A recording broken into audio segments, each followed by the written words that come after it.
একটি মামলায় চার্জ গঠনের উপরে প্রসিকিউশনের পক্ষ থেকে শুনানি সম্পন্ন হয়েছে।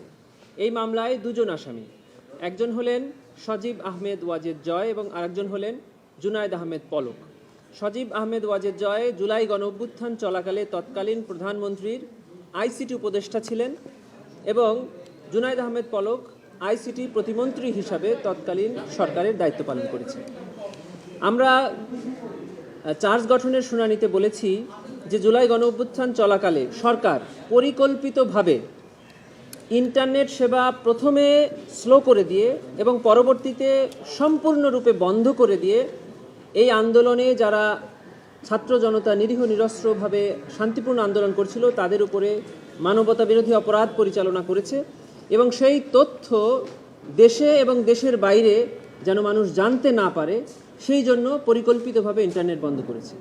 শুধু তাই নয়, এই আন্দোলনকারীরা যেন পরস্পর যোগাযোগ করতে না পারে সেজন্য এই ইন্টারনেট বন্ধ করা হয়েছে। এর প্রমাণ হিসাবে আমরা এই আসামিদের নিজস্ব কথোপকথন ট্রাইব্যুনালে জমা দিয়েছি, যেটি সরকারি প্রতিষ্ঠান এনটিএমসি কর্তৃক রেকর্ড করা হয়েছিল, যেটি তৎকালীন সরকার রেকর্ড করতেন তাদের প্রয়োজনে, কিন্তু আজকে তাদের রেকর্ড করা ডকুমেন্ট আমরা হাতে পেয়েছি এবং ট্রাইব্যুনালে জমা দিয়েছি। সেই কথোপকথন থেকে পরিষ্কারভাবে দেখা যাচ্ছে যে জুনায়েদ আহমেদ পলক তৎকালীন একজন প্রভাবশালী অ্যাডভাইজারের সাথে মোবাইল ফোনে কথোপকথন করছেন। কথোপকথনে বলছেন যে 8টি অ্যাপস অর্থাৎ অ্যাপ্লিকেশনস চিহ্নিত করা হয়েছে যেটি সামাজিক যোগাযোগ মাধ্যমে ব্যবহৃত করা হয় এবং 8টি বন্ধ করে দেওয়ার ডিসিশন হয়েছে এবং এই ব্যাপারে ওনারা আইসিটি অ্যাডভাইজার অর্থাৎ এই মামলার অন্যতম আসামি সজীব আহমেদ ওয়াজেদ জয় সাহেবের সাথে কথা বলেছেন।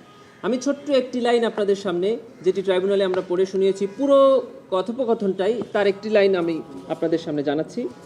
এখানে অ্যাডভাইজারের উল্লেখ করে অর্থাৎ জনাব সজীব আহমেদ ওয়াজেদ জয়ের উল্লেখ করে উনি বলছেন, জয় সাহেব বলেছেন, এখন উনি বলেছেন তুমি রেডি থাকো তোমার পসিবল সব কিছু সক্ষমতা নিয়ে, যখন মা বলেন সিগন্যাল ইয়েস তখন ওপেন, যখন বলবে নো তখন ব্লক, এই বন্ধ।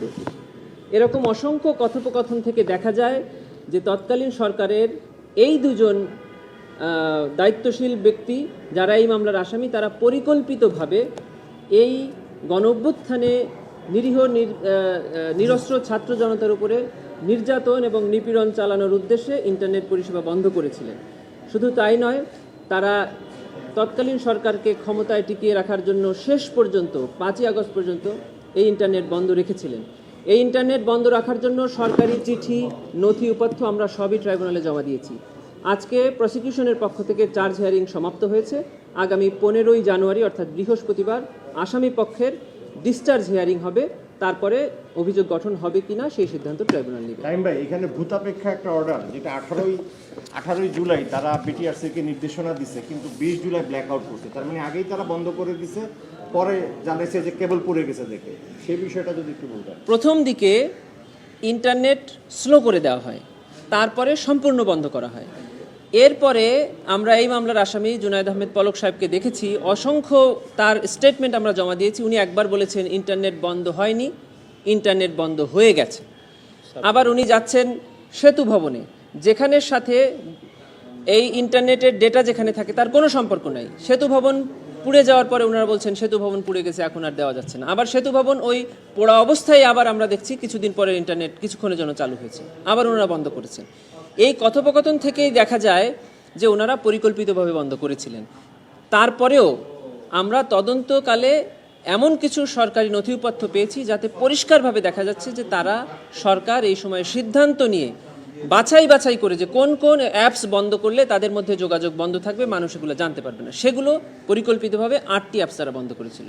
অতএব আমরা ট্রাইব্যুনালে আশা করছি যে এটি ট্রাইব্যুনালকে আমরা বোঝাতে সক্ষম হয়েছি যে এই আসামিদের সম্পৃক্ততায়, ষড়যন্ত্রে এবং পরিকল্পনায় ইন্টারনেট বন্ধ হয়েছে।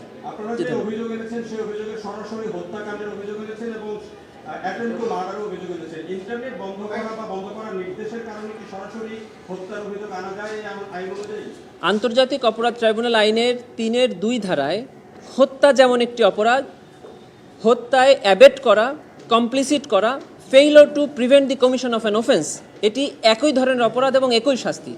আমরা অপরাধ এনেছি এটা যে হত্যা এবং হত্যার চেষ্টার, তারপরে আমরা লিখেছি যে অপরাধ সংগঠনে উস্কানি, সম্পৃক্ততা, সহায়তা এবং অপরাধ বন্ধে ব্যর্থতা এবং ব্যবস্থা না নেওয়া, এই প্রত্যেকটি অভিযোগই আমরা এনেছি। এখন ট্রাইব্যুনাল দেখবেন যে কোন কোন অভিযোগে আদৌ অভিযোগ গঠন করা হবে কিনা। আমরা মনে করি যে এই যে হত্যাকাণ্ড হয়েছে সেই হত্যাকাণ্ডকে ফ্যাসিলিটেট করেছে এই ইন্টারনেট বন্ধ করাটা। এজন্যই আমরা এই হত্যাকাণ্ডের সহায়তা সম্পৃক্ততাকেও অপরাধ হিসাবে ট্রাইব্যুনালে অভিযোগ এনেছি।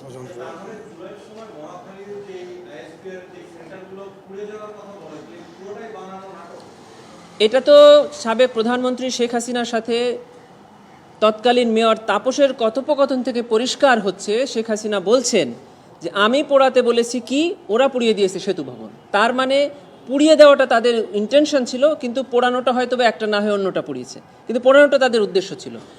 আর এই ভবনগুলো পোড়ানো অবস্থায় কিন্তু ইন্টারনেট আবার সচল হয়েছে। তার মানে এই ভবনগুলো ক্ষতিগ্রস্ত থাকার সাথে ইন্টারনেট বন্ধের কোনো সম্পর্ক ছিল না। আমরা মনে করি যে এই ভবনগুলো পরিকল্পিতভাবে পোড়ানো হয়েছে তৎকালীন সরকারের দ্বারা এবং এই ছাত্র আন্দোলনকারীদের উপর দায় চাপানোর জন্য।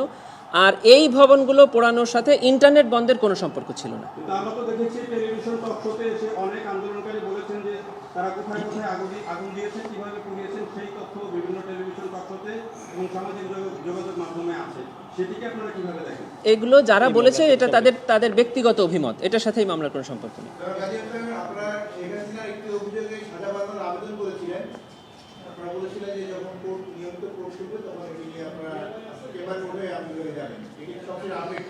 আমরা এ সপ্তাহেই ওই মামলার, অর্থাৎ সাবেক প্রধানমন্ত্রী শেখ হাসিনা সহ যে 3 জনের মামলা, ওই মামলার কনসাইজ স্টেটমেন্ট প্রস্তুত করেছি এবং আমরা এটাকে ফিক্স করার জন্য একটা অ্যাপ্লিকেশন দিব কাল অথবা পরশুদিনের মধ্যে, যেটা চেম্বার জজে আমরা যাব। চেম্বার জজে শুনানির পরে এটি চলে যাবে ফুল কোর্টে। ফুল কোর্টের মাননীয় প্রধান বিচারপতির সমন্বয়ে যে বেঞ্চ, ওনারা সিদ্ধান্ত নেবেন যে এটা কবে শুনানি করবেন।